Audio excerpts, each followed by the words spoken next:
As I was skimming through ideas today and brainstorming on my next video topic, I just so happened to be scrolling through subscriptions and, well, I saw this. Therefore, a light bulb went off, and I thought, why not make in detail another version of my most watched video thus far from my channel? The biggest on-ice meltdowns that we've seen over the years from NHL netminders. And from there, the video was then conceived. Definitely not saying this is the be-all end-all, it's more modern, but there's so many iconic moments here. Anyways, here's the top 6 goalie meltdowns that stood out to me personally.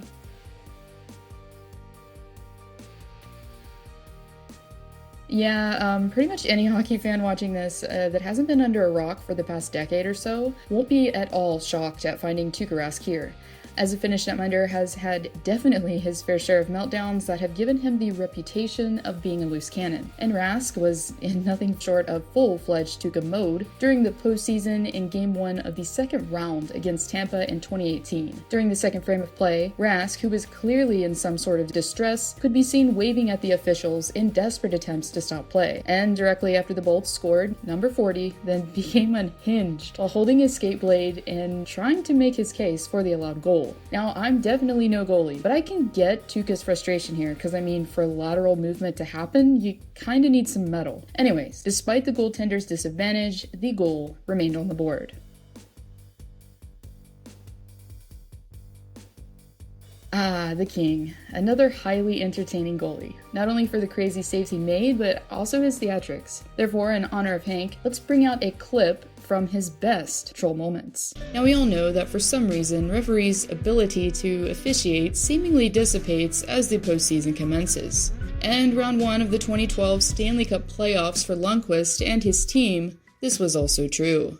After a very controversial goal in the third period of Game 6 wasn't waved off, no one became more enraged at the interference being deemed fair play than Lundqvist himself, who didn't hold back following the Rangers' win as he gave the officials a piece of his mind while yelling, "You suck," before turning to the camera and saying joke on live TV. Okay, after that episode, Lundqvist was still fuming, and for good reason. So, he lets the refs have it here as well. An absolute joke.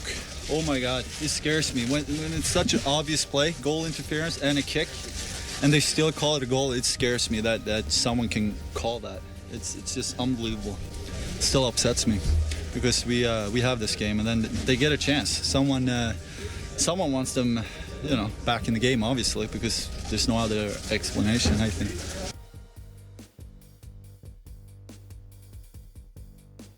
I mean, how could I make something like this and not include this memorable Berger moment? And yes, it again involves goalie interference. During the quarterfinals against Carolina in 2009, things quickly became controversial towards the end of the contest. After the Hurricanes were able to miraculously break the tie against New Jersey in the final seconds of the game, no one was more furious about the buzzer beater than Martin Berger. As the horn sounded, the netminder immediately skated over to the referees in order to plead his case of goalie interference. But after his words made no difference, Berger wasn't done and decided to take his frustrations out on his stick by viciously slashing it into the boards and then tossing it aside.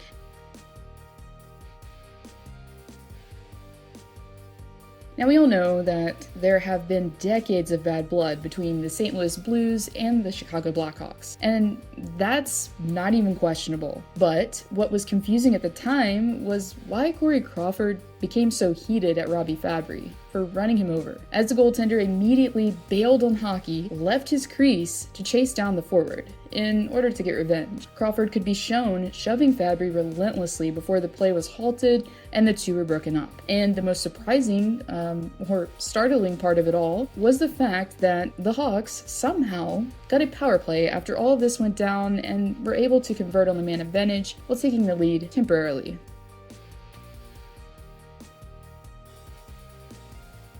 So, just in case the last moment wasn't enough, Carey Price is about to reiterate one thing. Goalies do not appreciate being run over, and the unfortunate opponent to collide with Price in this instance was Kyle Palmieri, as the goaltender would be shown acquainting his blocker with Palmieri's torso behind the play. After the extracurriculars were discovered, the officials immediately blew the play down. But what I like the most here personally is how Jeff Petrie is just being the ultimate teammate here and holding putting Palmieri in perfect position in order for Price to get his best blows in. After being questioned post-game, first on if he channeled his inner Ron Hextall and then on what provoked the outburst, Price replied with, "Well, I got ran over on the first goal, so I figured I wasn't going to take another one.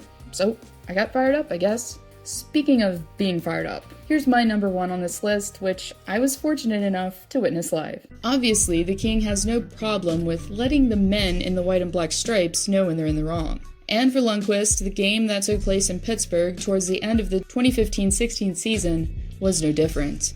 After getting run into by a teammate at the time, Ryan McDonough, in the second period, Lundqvist, who had lost his stick in the process, decided that he would get creative in order to draw a whistle. And in an effort to get a stoppage in play, the netminder, while obviously enraged, purposefully flipped over the net. Even though the reckless act did accomplish the end goal by bringing the play to a screeching halt, it also resulted in a delay of game penalty for the goaltender's team.